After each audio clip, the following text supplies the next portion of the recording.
Welcome to this journey through one of the most unsettling cases recorded in the history of the Blue Ridge Mountains.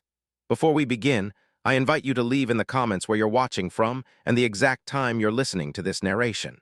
We're interested in knowing to which places and at what times of day or night these documented accounts reach. In the shadow of the ancient Blue Ridge Mountains, a weathered structure once stood as a monument to hospitality. The Wynn Inn, established in 1878, was positioned on a steep incline overlooking the town of Blacksburg, Virginia. While the passing traveler might have viewed it as merely another place to lay their head, locals knew better than to recommend it to visitors they held in any regard. The three-story Victorian edifice with its imposing gables and wraparound porch had earned a peculiar reputation among those who lived in its vicinity. Not for any specific incident that could be recounted, but rather for the persistent sense of unease that seemed to emanate from behind its lace curtains and ornately carved doors. In 1904, what began as a simple maintenance inspection would reveal a series of discoveries that would change the understanding of the inn's history forever. What authorities found behind the meticulously papered walls and underneath the ornate carpets would raise questions about every single guest who had checked in over the preceding 26 years. According to county records, the subsequent investigation was quietly concluded in 1968 and sealed by federal order, the files reportedly destroyed in an office fire that same year. Yet fragments of the truth have emerged over decades, pieced together from personal correspondence, unofficial journals, and the occasional slip of the tongue from those who were sworn to silence. This is the documented account of the Wynn Inn and the terrible secrets contained within its walls. The building itself was an imposing three-story Victorian structure featuring a wraparound porch and 22 rooms for guests. Each room had been furnished with what appeared to be carefully selected antiques. Though, as later investigation would reveal, these furnishings were far from arbitrary in their placement or design. The inn was situated at a crossroads where the main stagecoach route from Richmond met the newer rail connection to the coal mining regions further west. This position ensured a steady flow of travelers, businessmen, government officials, and occasionally families relocating to the promising territories beyond the mountains. It was owned and operated by the Wynn family, specifically Thaddius Wynn, who had inherited the property from his father, the original builder. Thaddius was described by those who knew him as a meticulous man of medium height, with a carefully trimmed beard and eyes that seemed to catalog everything they observed. His manner was unfailingly polite, yet guests often remarked on his habit of appearing silently when least expected, at the end of corridors, in the shadows of the dining room, or sometimes standing motionless in the garden at unusual hours, seemingly lost in contemplation. The inn maintained a respectable reputation among the business class of travelers. Situated as it was at the crossroads of several important trading routes through the mountains, its rates were reasonable, its accommodations clean, and its dining room served acceptable, if unremarkable, fare. Nothing about its exterior operations suggested anything beyond the ordinary business of hospitality. But beneath this veneer of normalcy, something far more sinister was at play. What made the Wynn Inn different from other establishments in the area was its policy of meticulous record-keeping. Thaddius Wynn kept detailed ledgers of every guest who ever stayed at the inn. Their names, occupations, destinations, and even personal habits were all recorded in careful, flowing script. These ledgers, discovered later, would become central to understanding what truly happened at the Wynn Inn. The level of detail went far beyond what would be necessary for the operation of a simple country inn, with notations about guests, sleeping habits, food preferences, and even fragments of overheard conversations dutifully recorded. On April 17, 1904, a plumber named James Harrington was called to the inn to address a persistent issue with water pressure on the third floor. The problem had been reported by several guests over the preceding weeks, with complaints that the water would sometimes stop entirely, only to resume with unexpected force minutes later. Harrington, who had serviced the inn's plumbing on several occasions over the years, suspected a blockage in one of the main pipes that ran through the walls between rooms 17 and 18. What he discovered in the crawl space between these rooms would lead to one of the most disturbing investigations in Virginia's history, one that would remain largely unreported in newspapers and deliberately kept from public knowledge. According to Harrington's grandson, who spoke to a local historian in 1962, the plumber rarely discussed the events of that day. But when he did, It was with a sense of profound disquiet that never left him until his death in 1931. Harrington's written statement, filed with the Montgomery County Sheriff's Department, describes how he accessed the narrow space between the walls to inspect the pipes. The wallpaper had been removed in one section, he wrote, and there appeared to be writing on the plaster underneath.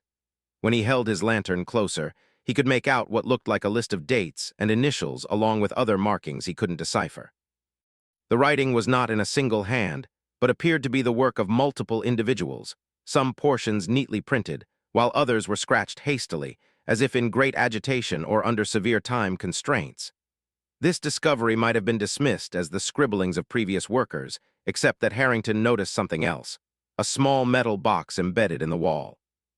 The box had been plastered over and then concealed behind the wallpaper, but the recent water damage had caused the plaster to crumble, revealing its presence. It was securely locked, but appeared to be of recent manufacture rather than an artifact left behind during the inn's construction. This was no mere curiosity, it was a deliberate concealment. When opened by Sheriff Thomas Blackwood several hours later, the box contained a folded piece of paper with a detailed diagram of the inn, with particular attention paid to room 17. On the diagram, specific areas of the floorboards were marked with red ink.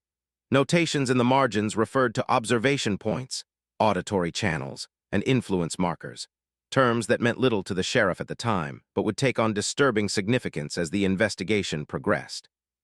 When Sheriff Thomas Blackwood arrived to investigate, he made the decision to examine the floorboards in question. This required the temporary relocation of the room's current occupant, a traveling pharmaceutical salesman named George Porter, who expressed considerable annoyance at the disruption, but was eventually persuaded to move to another room for the evening. Porter would later be extensively interviewed as part of the investigation, though his statements were among those sealed by federal authorities. Beneath the marked floorboards, wrapped carefully in oilcloth, they discovered a leather-bound journal belonging to Eleanor Wynn, Thaddius's wife, who had reportedly died from tuberculosis 3 years earlier in 1901. The official cause of death had never been questioned, as tuberculosis was common enough in the region, and Eleanor had been known to suffer from a persistent cough in the years preceding her death. No physician had been present at her passing, and her body had been quickly interred in the family plot behind the inn, with only Thaddius and a handful of staff in attendance. The journal's contents would never be fully revealed to the public, but according to Deputy Walter Collins, whose personal papers were donated to the Virginia Historical Society in 1952, what they read that day prompted an immediate and thorough search of the entire building. "Have never seen the sheriff so disturbed by anything in all my years of service," Collins wrote in a letter to his brother. He ordered the inn closed immediately and all guests relocated to other accommodations in town.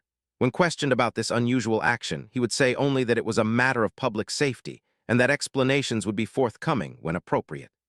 This abrupt closure, shrouded in an air of official secrecy, hinted at a horror far greater than anyone could have imagined. The search of the Wynn Inn would continue for 17 days. During this time, Thaddius Wynn was nowhere to be found, having left for a business trip to Richmond the day before the plumber's discovery. A telegraph was sent, but Wynn never arrived at his stated destination. His disappearance added another layer to the growing mystery, with some speculating that he had been tipped off about the investigation, perhaps by an accomplice among the local authorities or the inn's staff. The staff themselves were interviewed extensively. The inn employed 8 individuals, a cook, 2 maids, a groundskeeper, a stable hand, a handyman, a clerk, and a porter. All claimed limited knowledge of any unusual activities at the establishment, though several admitted to finding certain aspects of their employment strange.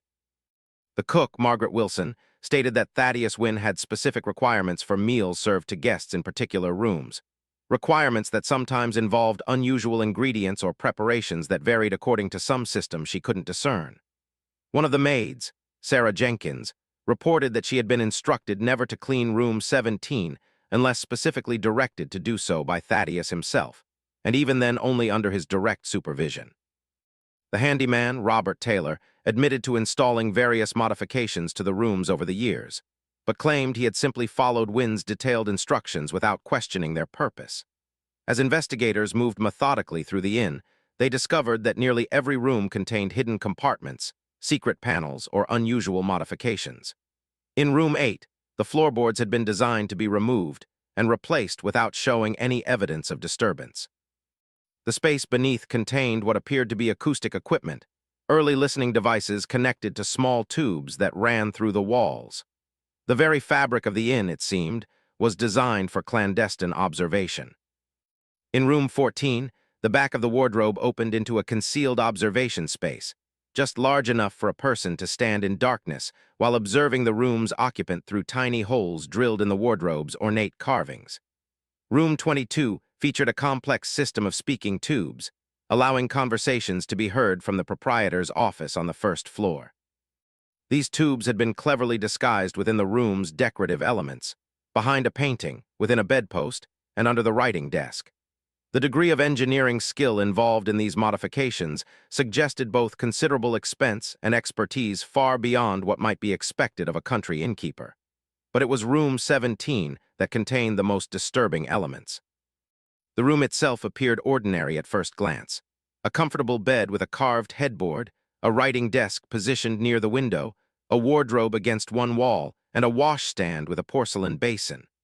Closer examination, however, revealed that every element of the room had been carefully designed to influence its occupants in subtle ways. The floorboards were spaced at intervals that created a barely perceptible unevenness, causing visitors to maintain a slight but constant state of physical imbalance. The angle of the writing desk forced anyone sitting at it to maintain an uncomfortable posture that would induce physical tension over time. The window glass had been subtly distorted, altering the quality of light entering the room in ways that would gradually affect mood and perception. Behind the headboard of the bed, investigators found a hidden compartment containing personal effects that appeared to belong to at least 7 different individuals. These items included pocket watches, wedding rings, correspondence, and identification papers. None of these individuals had ever been reported missing, yet according to the inn's ledgers, each had stayed in room 17 at some point between 1892 and 1903. The ledger entries for these guests included unusual notations: subject responsive to auditory stimuli during delta phase, subject exhibits heightened suggestibility following method C application, and subject integration nearly complete, ready for final phase. The implications of these chilling notes suggested not just observation, but a terrifying program of systematic manipulation. The most puzzling discovery was a series of leather-bound books found in a locked chest in Thaddius Wynn's private office. These books contained detailed accounts of guests, not just their names and occupations, but intimate details about their lives, habits, and personalities. The information was far more extensive than what could be gathered during a brief stay at an inn. Entries described childhood experiences, private fears, ambitions, and relationships that guests could not reasonably have disclosed during their stay. More disturbing was the fact that many entries contained information about guests before they had even arrived at the establishment, suggesting a network of surveillance that extended far beyond the inn itself. According to records from the investigation, Thaddius Wynn had maintained correspondence with innkeepers and hoteliers throughout the eastern seaboard, creating what appeared to be an extensive network for sharing information about travelers. Letters found in his office referenced a mutual endeavor and shared observations that pointed to a coordinated effort involving dozens of establishments. This network, investigators theorized, allowed Wynn to know precisely who would be arriving at his establishment and what potential value they might represent. But value for what purpose remained unclear. No bodies were found on the premises, and no guests were ever confirmed to have met with foul play at the Wynn Inn. Yet the evidence suggested a systematic operation of surveillance and possible exploitation that had continued for decades. The absence of clear physical harm to guests made the case all the more perplexing. What exactly was Thaddius Wynn attempting to achieve with his elaborate system of observation and manipulation? The answer, it seemed, was buried even deeper than the hidden compartments within the inn's walls. The investigation took an unexpected turn when authorities discovered a hidden room in the basement of the inn, accessible only through a narrow passage behind the coal chute. The room contained a desk, a chair, and walls lined with filing cabinets. Inside these cabinets were hundreds of folders, each labeled with a guest's name and the date of their stay. The folders contained detailed observational notes, often accompanied by small items: a strand of hair, nail clippings, or torn fragments of clothing, items that could have been collected during routine cleaning of the rooms, but had instead been preserved as specimens. Dr. Samuel Whitaker, a physician from Roanoke who assisted in the investigation, noted in his private journal that the contents of these folders suggested an unprecedented level of psychological manipulation. The detailed observations of behavior, the personal information gathered without consent, the strategic placement of certain objects in rooms to elicit specific emotional responses, all point to a methodical study of human psychology for purposes I dare not speculate, he wrote. Whitaker was particularly disturbed by a series of notebooks that outlined what appeared to be experimental protocols. These described systematic methods for inducing specific emotional and psychological states in subjects without their awareness, he wrote. Techniques for disrupting sleep patterns, inducing mild disorientation, and heightening susceptibility to suggestion through environmental manipulation. Most disturbing, Whitaker noted, was the clinical tone. These were not the actions of a madman, but the calculated procedures of someone conducting what they clearly viewed as legitimate scientific research. The investigation, however, was about to be abruptly and decisively silenced, raising even more unsettling questions about who else was involved. The investigation was abruptly halted on May 11, 1904, when federal authorities arrived and took possession of all materials found in the inn. According to limited records, the case was deemed a matter of national security, though no explanation for this classification was ever provided. Local law enforcement was instructed to cease all inquiries, and those who had participated in the investigation were required to sign confidentiality agreements under threat of prosecution. The Wynn Inn was boarded up, and a notice of condemnation was posted. Within 6 months, the building was destroyed in a fire that local firefighters were instructed not to combat. The official report cited faulty electrical wiring as the cause, though electricity had not yet been installed in the building. This obvious contradiction went unchallenged in official records, a fact that many later pointed to as evidence of a deliberate cover-up. For decades, the story of the Wynn Inn faded from public memory, mentioned only in hushed conversations among the oldest residents of Blacksburg. The land where the inn once stood remained undeveloped, avoided by locals who claimed the ground itself had been tainted by whatever occurred there. Travelers passing through the area would sometimes inquire about accommodations near the crossroads, only to be directed to establishments much further away without explanation. It was as if the inn had been scrubbed from existence, its dark history too dangerous to remember. In 1938, a University of Virginia graduate student named Margaret Holbrook became interested in the story while researching the history of hospitality in the Blue Ridge region. Her inquiries met with unusual resistance from local officials and residents alike. "No one wants to discuss the old Wynn place," as she wrote in her research notes. "When I mention it, conversations end abruptly, and people find reasons to be elsewhere." One elderly woman crossed herself and refused to speak to me further, while a local businessman, who had initially seemed helpful, abruptly claimed he had no knowledge of any such establishment, despite having mentioned it by name minutes earlier. Undeterred, Holbrook pursued the story through official channels, filing requests for information with various government agencies. Most of these requests were denied, but in 1941, she received a partial response from the Department of the Interior that included several pages of redacted documents related to the Wynn Inn investigation. These heavily censored materials provided little concrete information, but confirmed that the federal government had indeed been involved in the case, and continued to maintain an interest in keeping the details confidential nearly 4 decades later. Among these documents was a memo dated June 3, 1904, from an unnamed federal agent to his superior. The memo stated, "The methods employed at the Wynn establishment represent an advancement in behavioral study that, while morally reprehensible, may have applications for our ongoing work. Recommend full containment of all information and acquisition of relevant materials for further analysis." The remainder of the document had been redacted, with no indication of which government department had authored it or what ongoing work might have benefited from Wynn's methods. Holbrook's research was interrupted by World War II, and she never returned to the project. Her notes and the documents she had gathered were stored in the university archives, largely forgotten, but not forever. Until 1967, when Professor James Thornton discovered them while researching a book on unusual criminal cases in Virginia's history. Thornton, a criminologist with an interest in the psychological aspects of criminal behavior, recognized the potential significance of the Wynn Inn case as an early example of systematic psychological manipulation. Thornton's interest in the Wynn Inn case led him to track down Walter Collins, the former deputy who had participated in the original investigation. By then, an elderly man living in a nursing home in Lynchburg, Collins was initially reluctant to discuss the case. "Some things are best left buried," he reportedly told Thornton during their first meeting. "Not because they're dead, but because they're still alive in ways you wouldn't understand. The Wynn business didn't end when the inn burned down. It just went deeper underground." After several visits, however, Collins began to share details of what he had witnessed in 1904. According to Thornton's notes, Collins revealed that the investigation had discovered evidence suggesting that Thaddius Wynn had been conducting a form of psychological experimentation on his guests, studying how small environmental changes could influence behavior and emotional states. Each room was designed to elicit specific responses, Collins is quoted as saying.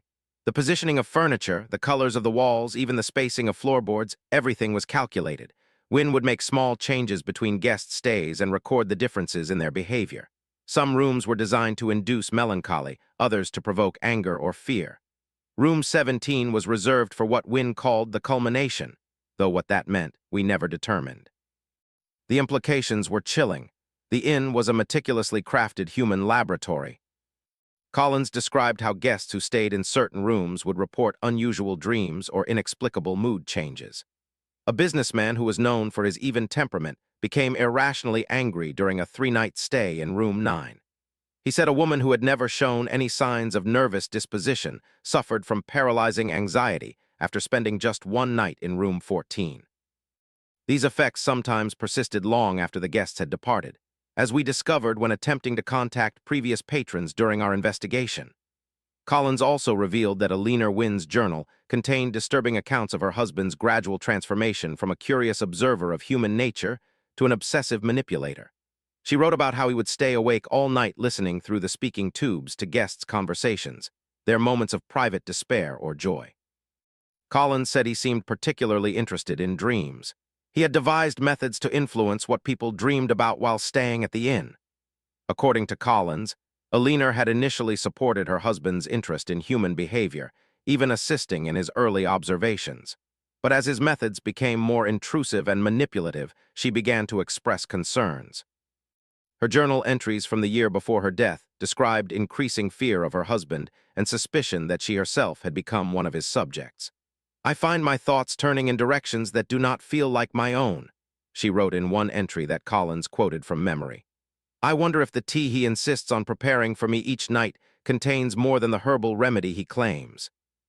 This chilling revelation suggested not only that Wynn preyed on his guests, but that his own wife may have become an unwilling victim in his twisted experiments. The most troubling revelation from Collins concerned the network of innkeepers with whom Wynn corresponded. According to Collins, the investigation uncovered evidence suggesting this network extended far beyond information sharing.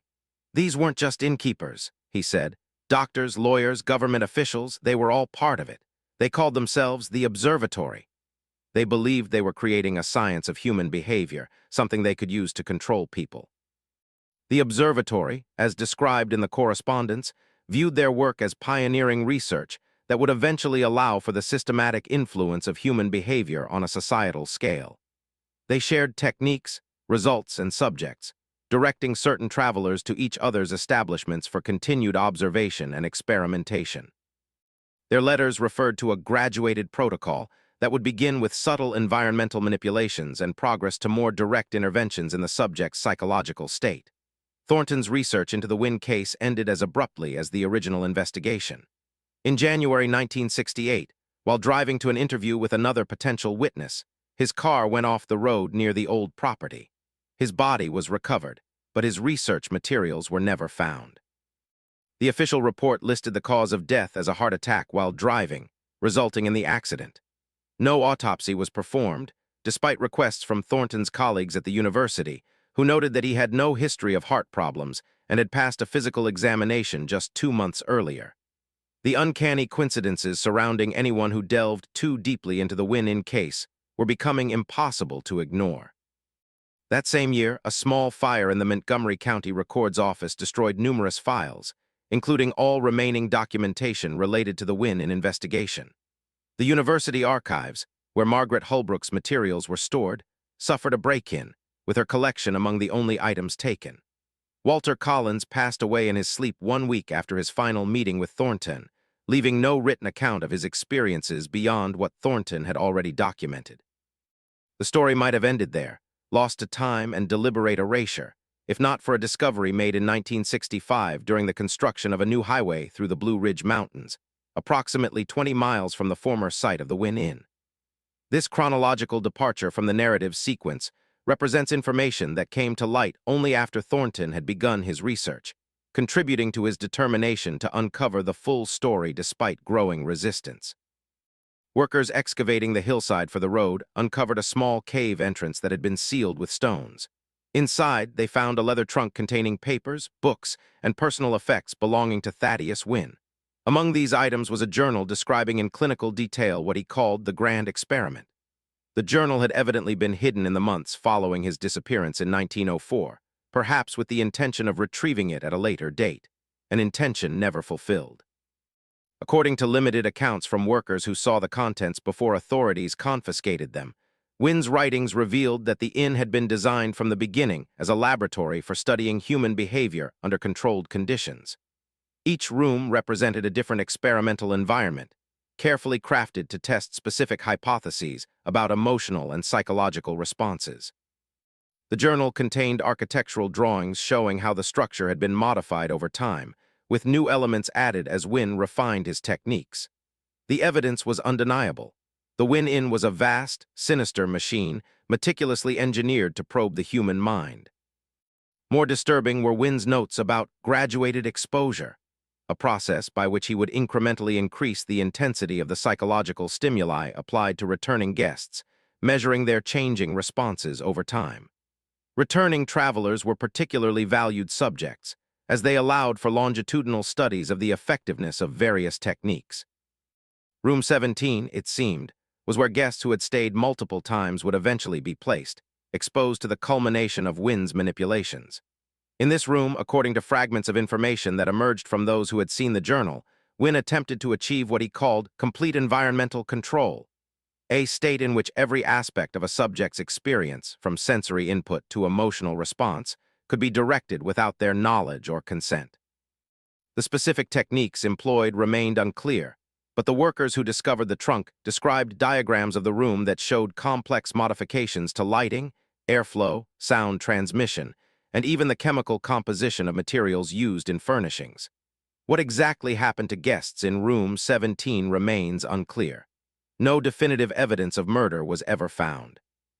Yet the personal effects discovered behind the headboard suggested that at least some individuals never left the inn, or if they did, they left without their most valuable and personal possessions. Wynn's journal reportedly contained entries about terminal subjects who had completed the protocol. But whether this referred to death, some form of psychological breaking point, or something else entirely, could not be determined from the fragments of information that escaped the government's containment efforts. The secrecy surrounding Room 17 only deepened its terrifying mystique. The materials found in the cave were quickly confiscated by federal agents, and the cave itself was sealed, and its location obscured by the continuing highway construction. The workers who made the discovery were required to sign non-disclosure agreements, though rumors of what they had found circulated in local communities for years afterward. One worker, who spoke anonymously to a local newspaper reporter in 1967, claimed that the agents who confiscated the materials were not from any agency he recognized. Not FBI, not local police. These men didn't identify themselves at all. They just showed some kind of credentials that made the foreman step back and let them take everything without argument. One persistent rumor concerned a map found among Wynn's possessions, reportedly showing the locations of other inns throughout the country that were part of the observatory network. If such a map existed, it has never been made public, leaving open the possibility that the Wynn Inn was not an isolated case, but part of a much larger operation. This possibility takes on disturbing implications when considered alongside the federal government's evident interest in concealing information about the case and potentially preserving Wynn's research methods for their own applications. In 1969, a former guest of the Wynn Inn came forward with an account of his stay there in 1902. Harold Simmons, then a traveling salesman, recalled his three-night stay in room 12 with remarkable clarity, a clarity that brought forth a haunting tale. "I've never slept so poorly in my life," Harold Simmons stated in a recorded interview with local historian Evelyn Porter. "Each night I was plagued by the most vivid nightmares, not the usual nonsense of dreams, but methodical scenarios of being observed, studied, my most private thoughts laid bare." Simmons described how certain features of the room seemed to change between when he left in the morning and returned in the evening. The wardrobe was perhaps an inch closer to the bed. The window shade set at a slightly different height. Small things that made him question his own perception. "At first I thought perhaps the maid had moved things during cleaning, but when I mentioned it casually to Mr. Wynn, he assured me that staff had been instructed never to rearrange guests' rooms." His response was oddly detailed for such a simple question, as if he had prepared it in advance. Salesmen also noted unusual sounds that seemed to emanate from within the walls. Not the typical settling noises of an old building, but rhythmic tapping that would begin precisely at midnight and continue until approximately 2:17 each morning. "I timed it with my pocket watch," he said. "The regularity was what disturbed me most. Nature isn't that precise, which meant it was human. Someone or something was creating those sounds deliberately, though to what purpose I couldn't imagine."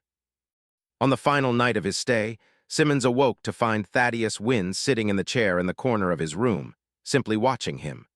The chilling silence was broken only by a premeditated apology.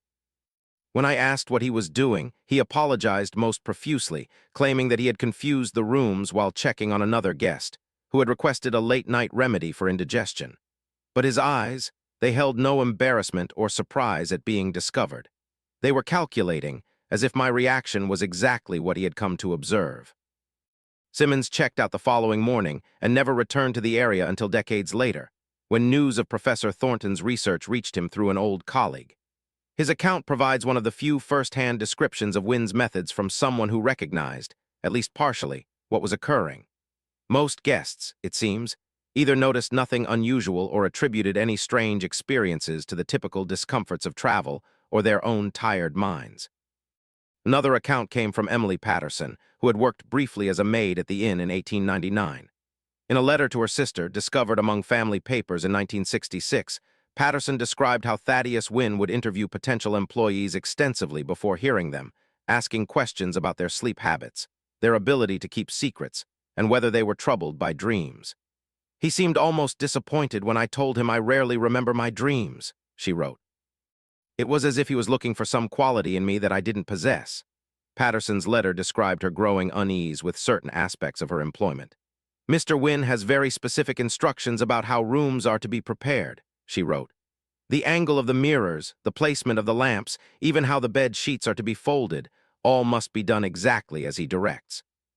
When I suggested a more efficient method of turning down the beds, he became quite stern and said that any deviation from his instructions would contaminate the environment.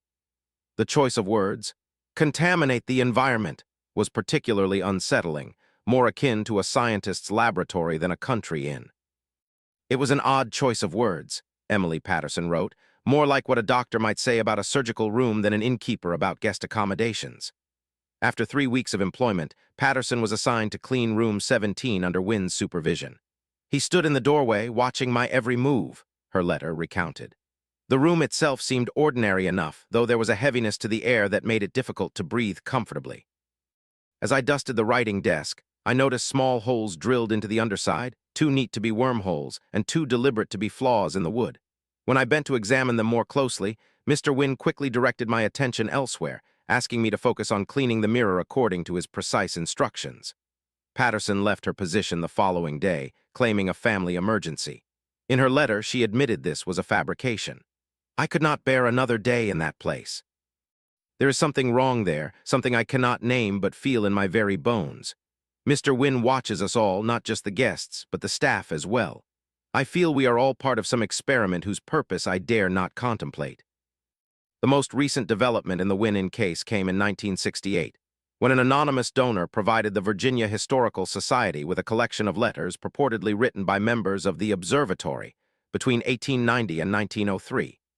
The timing of this donation, coinciding with Professor Thornton's research and subsequent death, was a coincidence too potent to ignore. hinting at a hidden hand guiding the revelations. The authenticity of these letters has never been conclusively established, but they contain discussions of psychological experiments conducted at various establishments throughout the country, with the Wynn Inn frequently mentioned as an exemplary model.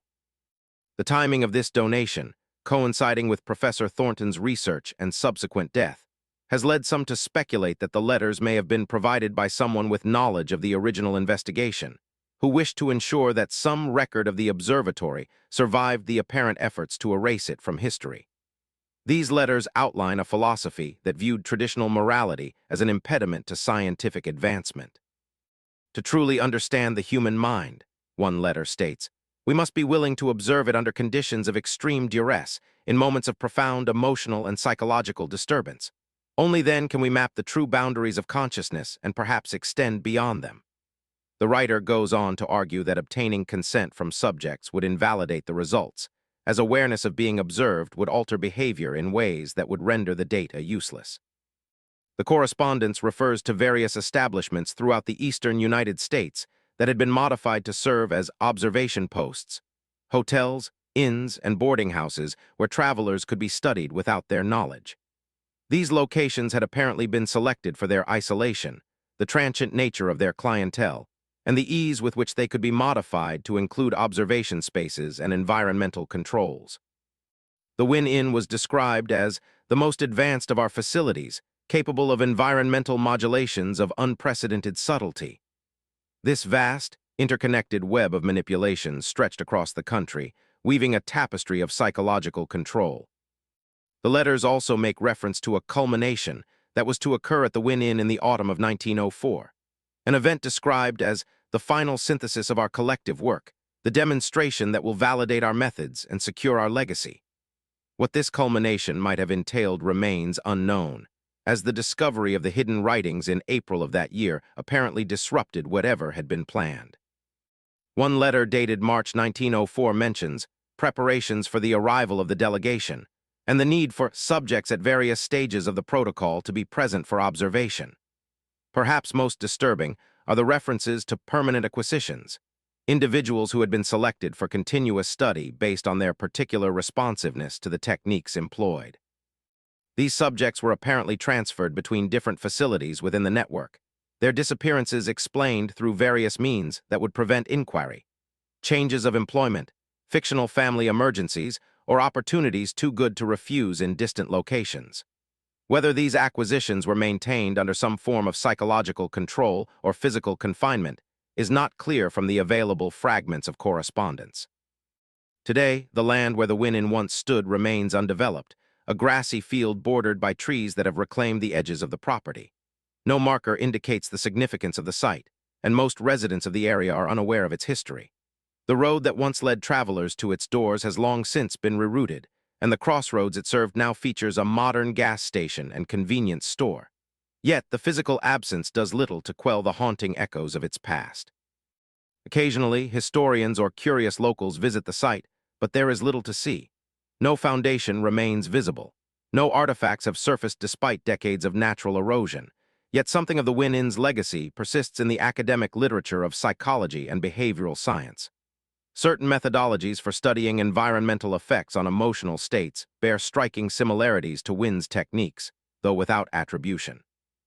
Concepts that appear in Wynn's writings, as described by those who saw them, emerged decades later in mainstream psychological theory, presented as new discoveries rather than the continuation of a darker lineage. Terms like environmental priming, unconscious behavioral modification, and context-dependent emotional response entered the scientific lexicon in the mid-20th century, describing phenomena that Thaddius Wynn had apparently been studying systematically at the turn of the century. The historical gap between Wynn's work and the emergence of these concepts in academic literature coincides with periods of government-funded research into psychological manipulation, including projects that were later partially declassified and acknowledged to have involved unethical experimentation on unwitting subjects. Whether these programs had access to Wynn's research methods cannot be definitively established, but the parallels are difficult to dismiss as mere coincidence. One must wonder how many other such establishments existed as part of the observatory network, and whether their influence continues to shape our understanding of the human mind in ways we do not recognize. More troubling still is the question of how many travelers checked into rooms designed to manipulate their most intimate thoughts and emotions, never realizing they had become unwitting subjects in an experiment of unknown purpose and design. And perhaps most disturbing of all is the possibility that the techniques pioneered in these establishments did not die with their discoverers, but were preserved, refined, and applied in contexts far beyond a remote and in the Blue Ridge Mountains. The full truth of the Wynn Inn may never be known. The deliberate destruction of records, the confiscation of evidence by federal authorities, and the passing of those who witnessed its operation firsthand have ensured that much of its history remains speculative. What can be said with certainty is that within those walls, a man named Thaddius Wynn conducted a systematic study of human psychology through methods that violated every principle of ethical research and perhaps basic human decency.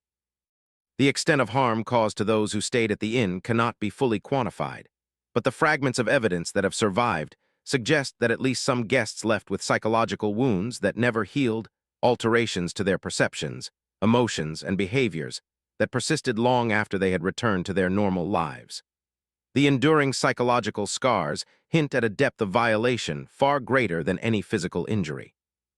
A revealing account comes from the family of William Garrett, a lumber merchant who stayed at the Wynn Inn for 3 nights in October of 1899. According to letters written by his wife Sarah to her sister, Garrett returned from his business trip, fundamentally changed in ways she struggled to articulate. "It is as if a shadow has fallen across his mind," she wrote. "He startles at small sounds, stands for hours staring at blank walls, and sometimes speaks to empty corners of rooms as if addressing someone only he can see." Garrett's condition deteriorated over the following months. He abandoned his previously successful business, became increasingly isolated from friends and family, and eventually was committed to Western State Hospital in Stanton, where he remained until his death in 1912. His medical records, reviewed by a researcher in 1963, contain repeated references to his insistence that he was still in the room and under observation. The attending physician attributed these delusions to general paranoia, unaware of their potential connection to Garrett's stay at the Wynn in years earlier. Similar cases emerged when Professor Thornton began tracking down former guests as part of his research. Those he was able to locate often exhibited unusual psychological patterns, persistent nightmares, inexplicable phobias, or behavioral changes that had begun shortly after their stay at the inn. Many reported a lingering sense of being watched, even decades later, and some described recurring dreams of returning to a room they couldn't quite identify, but that filled them with inexplicable dread. These accounts painted a disturbing picture of minds irreparably altered, the echoes of the Wynn Inn reaching far beyond its physical destruction. The most disturbing aspect of the Wynn Inn case is not what we know, but what remains hidden. The contents of Room 17, the nature of the culmination, the extent of the observatory network, and the possible application of Wynn's methods by government agencies who saw value in his morally reprehensible work. The deliberate obscuration of evidence suggests that someone recognized the potential power of these techniques and sought to control access to them rather than exposing and condemning them as the violations they were. Several researchers who attempted to investigate the case in the decades following the initial discovery encountered similar patterns of obstruction. Files would be misplaced just before their scheduled visits to archives. Individuals who had previously agreed to interviews would suddenly refuse all contact.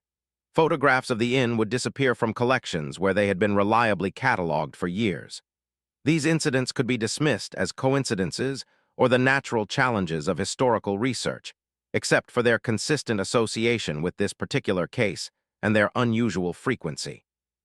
The journalist Marion Hayes, who attempted to write an article about the Wynn Inn for a national magazine in 1959, described her experience in a private letter to a colleague.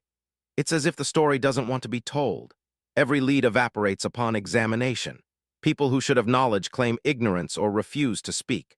Documents that should exist have vanished. I've never encountered such systematic resistance in all my years of investigative reporting. It feels almost like I'm being observed as I conduct my investigation, my approaches anticipated and countered before I even make them." The sense of unseen forces at play continued to weave through every attempt to uncover the truth. In 1968, Professor Thornton wrote in his notes just days before his fatal accident, "I cannot escape the feeling that the Wynn Inn was merely the visible portion of something far larger and more pervasive. The deeper I dig, the more I sense that I am not discovering a forgotten history, but intruding upon an ongoing operation that never truly ended with the closing of the inn. The techniques have evolved. The locations have changed, but the fundamental approach remains. The systematic observation and manipulation of human behavior without consent, conducted under the guise of ordinary environments that conceal their true purpose. This observation takes on particular significance when considered alongside certain government programs that were later revealed to have conducted psychological experimentation during the mid-20th century. The timing of federal intervention in the Wynn Inn case, and the specific interest in preserving rather than exposing its methods, raises troubling questions about the potential adaptation of those methods for purposes beyond Thaddius Wynn's original grand experiment. A document obtained through a Freedom of Information Act request in 1976, heavily redacted but still revealing, references a historical acquisition of behavioral modification techniques from a private research initiative circa 1904 that formed the foundation for subsequent protocol development. The document goes on to note that these techniques were particularly valuable due to their environmental rather than chemical approach, allowing for application in non-controlled settings with minimal detection risk. While this document does not specifically name the Wynn Inn or Thaddius Wynn, the date and description align perfectly with what is known about the case. The chilling prospect of these methods being adopted and refined by powerful institutions cast a long, dark shadow over the supposed ending of the Wynn Inn story. These programs, some aspects of which have been declassified while others remain secret, employed methods of psychological manipulation that bear striking similarities to those described in accounts of the Wynn Inn's operation. If Wynn's techniques were indeed preserved and developed by government agencies, the implications extend far beyond the historical curiosity of a strange inn in the Virginia mountains. The ability to influence behavior and emotional states through environmental manipulation, refined over decades with the resources of federal funding, could represent a form of power that operates below the threshold of conscious awareness, present but undetected in various contexts of daily life. Architectural historians who have studied the limited descriptions of the Wynn Inn's modifications have noted that certain features began appearing in institutional settings in the decades following the inn's destruction. Subtle elements of design that affect movement patterns, emotional responses, and cognitive processing without the awareness of those experiencing them. These elements can be found in government buildings, transportation hubs, and various public spaces, ostensibly implemented for aesthetic or practical purposes, but potentially serving less visible functions. Dr. Elizabeth Mercer, an architectural psychologist who reviewed the available information about the Wynn Inn in 1966, noted, "The genius of Wynn's approach, if the accounts are accurate, was in making the manipulative elements of the environment appear entirely ordinary. A slight asymmetry in room proportions, a barely perceptible incline in the flooring, the positioning of light sources to create subtle visual distortions. None of these would be noticed consciously, yet each would contribute to a cumulative effect on the occupant's psychological state. The insidious nature of this design allowed for control without detection, a silent puppetry of the mind. These principles appear to have been incorporated into various institutional designs throughout the mid-20th century," Dr. Mercer concluded, "particularly in settings where influencing behavior would be advantageous to authorities. If you find yourself traveling through the Blue Ridge Mountains, passing near Blacksburg, Virginia, you might notice an unmarked turnoff from the highway, a narrow road that seems to lead nowhere, ending at an empty field surrounded by ancient oaks. Local legend holds that on certain nights, particularly in April, lights can be seen moving among the trees where the Wynn Inn once stood. Some claim these are merely the flashlights of curious trespassers drawn by vague rumors of the site's significance. Others suggest something else entirely, that in some intangible way, the inn and its purposes remain, continuing to observe those who come seeking its secrets. A local resident, speaking anonymously to a folklorist in 1971, described his experience while hiking near the old inn site. "I had no intention of going there specifically. I was just following a deer trail and realized where I was only after I'd entered the clearing. It was late afternoon, the sun starting to set behind the mountains. I felt watched, not in an imaginative way, but in the very practical sense that I was being observed from multiple angles. The feeling was so strong that I called out, thinking perhaps other hikers were nearby. There was no response, but the sensation persisted. The chilling feeling of being watched, a lingering presence that defied the inn's physical destruction, suggested a more profound and enduring legacy. As I turned to leave, the anonymous resident recounted, I noticed that I had been standing in what must have been the exact center of the original structure. You can still make out the foundation line if you know what to look for. I had the strangest thought then that I had been standing in room 17, and that somehow it was still there, not physically, but in some other way I can't quite explain. After all, as Thaddius Wynn allegedly wrote in his final journal entry, the true power of our work lies not in the manipulations themselves, but in the permanence of their effect, long after the subject has departed our controlled environment. The changes we have initiated continue to develop like a photograph, slowly emerging in chemical solution. In this way, the room extends beyond its physical boundaries, existing wherever the subject goes, continuing its work without our direct intervention. The ultimate achievement, Wynn wrote, would be an environment that perpetuates itself through those who have experienced it, a self-propagating influence that transfers from one subject to another through ordinary human interaction. Perhaps the ultimate legacy of the Wynn Inn is not what happened within its walls, but what left them. Ideas and methods that spread outward, infiltrating legitimate institutions and practices in ways too subtle to detect, but too profound to dismiss. The inn itself may be gone, reduced to ash and then to memory, but the questions it raises about privacy, consent, and the vulnerability of the human mind to external influence remain as relevant today as they were in 1904. The unseen tendrils of Wynn's insidious work may still be shaping our world, silent and unnoticed. In the decades since the inn's destruction, our understanding of environmental psychology has advanced considerably. We now recognize that our surroundings influence our thoughts, emotions, and behaviors in ways we rarely consciously perceive. The lighting, acoustics, spatial arrangements, and countless other features of our environment shape our experiences and responses, knowledge that is routinely applied in commercial, institutional, and even domestic settings. What separates this legitimate field of study from Wynn's methods is not the fundamental principle that environments affect psychology, but the matters of consent, transparency, and ethical purpose.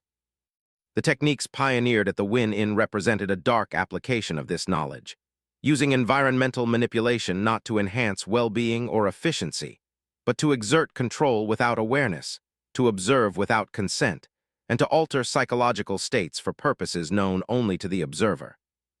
That these techniques may have been preserved and developed rather than exposed and condemned represents a troubling chapter in the history of psychological research, one that continues to cast shadows into the present. Dr. Raymond Foster, a historian of psychology who has studied the limited available information about the Wynn Inn, observed in a 2017 interview, "The disturbing aspect of this case is not merely what was done to those unfortunate guests, but the suggestion that someone, whether government agencies or private interests, saw value in these methods and chose to develop rather than disavow them. This dark thread, connecting past horrors to present realities, is a chilling reminder of unchecked power. If this indeed occurred," Dr. Foster continued, "it represents a critical but largely unexamined branch in the evolution of applied psychology, one that operates in the shadows of legitimate research and influences aspects of contemporary practice in ways we may not fully recognize." In the words of Deputy Collins, spoken to Professor Thornton during their final meeting, "Some places change those who enter them in ways that can never be undone." I believe the Wynn Inn was such a place, not because of any supernatural quality, but because it was designed with exacting precision to alter the human mind. And the most frightening thought of all is that we may never know how many were changed, or in what ways, or to what end. Various accounts from the limited group of individuals who have researched the Wynn case suggest a pattern of psychological disturbances that extend beyond what might be expected from investigating an unsettling historical incident. Marion Hayes reported increasing paranoia and insomnia as her research progressed, eventually abandoning her article entirely. Professor Thornton's colleagues noted his growing agitation and uncharacteristic secretiveness in the weeks before his death. Even Margaret Holbrook, whose interest in the case was relatively superficial, requested a change in her thesis topic shortly after receiving the redacted government documents, citing persistent nightmares and an inability to concentrate as her reasons. The psychological toll of merely touching this dark history was undeniably profound. These experiences could be dismissed as the natural psychological effects of engaging with disturbing material, except for their consistency and the specific nature of the symptoms described. Several researchers reported the same peculiar sensation, a feeling that the boundaries of the room they occupied had somehow become permeable, that they were simultaneously in their own space, and in another place they couldn't quite identify. This specific phenomenological experience, reported independently by individuals who had no contact with each other and in some cases were separated by decades, suggests a pattern that transcends coincidence. As night falls over the Blue Ridge Mountains, the empty field where the inn once stood lies quiet and seemingly unremarkable. But for those who know its history, the absence speaks as loudly as any presence. A deliberate erasure that raises more questions than it answers about what truly happened at the Wynn Inn and whether any room ever truly gave up all its secrets. The case of the Wynn Inn remains one of the most puzzling and disturbing episodes in the history of the Blue Ridge Mountains, a glimpse into practices that violated fundamental principles of human dignity and autonomy, conducted under the guise of scientific inquiry, but divorced from ethical constraints. The true extent of its influence, both on those who unwittingly became its subjects and on subsequent developments in behavioral research, may never be fully known. What is certain is that, for a period spanning at least 2 decades, travelers who sought nothing more than a night's rest at a remote mountain inn became unwitting participants in experiments designed to map and manipulate the boundaries of human consciousness. They checked into rooms that had been meticulously designed to influence their thoughts, emotions, and perceptions in ways they could neither detect nor resist. Some of these individuals may have left with subtle but permanent alterations to their psychological functioning, changes that followed them home like shadows, persisting long after they had forgotten the name and location of the establishment where the process began. And perhaps most unsettling of all is the possibility that the methods developed at the Wynn Inn did not end with its destruction, but were refined and applied in contexts we encounter in our daily lives. Environments that shape our experiences and behaviors in ways we do not perceive, serving purposes we cannot identify, designed by individuals or institutions whose motives remain as obscure as those of Thaddius Wynn himself. For in the final analysis, the true horror of the Wynn Inn was not that it was an aberration, a single disturbed individual conducting isolated experiments, but that it represented the visible portion of a larger system, a network of observation and manipulation that recognized the vulnerability of the human mind to environmental influence and exploited that vulnerability without regard for consent or consequence. The implications of such a system, operating in plain sight, are truly terrifying. And if such a system existed once in the guise of a remote country inn at the turn of the century, one must wonder what forms it might take today, hidden in plain sight amid the ordinary structures of contemporary life. The next time you find yourself in an unfamiliar room, perhaps in a hotel during business travel or visiting distant relatives, take a moment to consider the space around you. Notice the positioning of the furniture, the quality of the light, the subtle sounds that permeate the environment.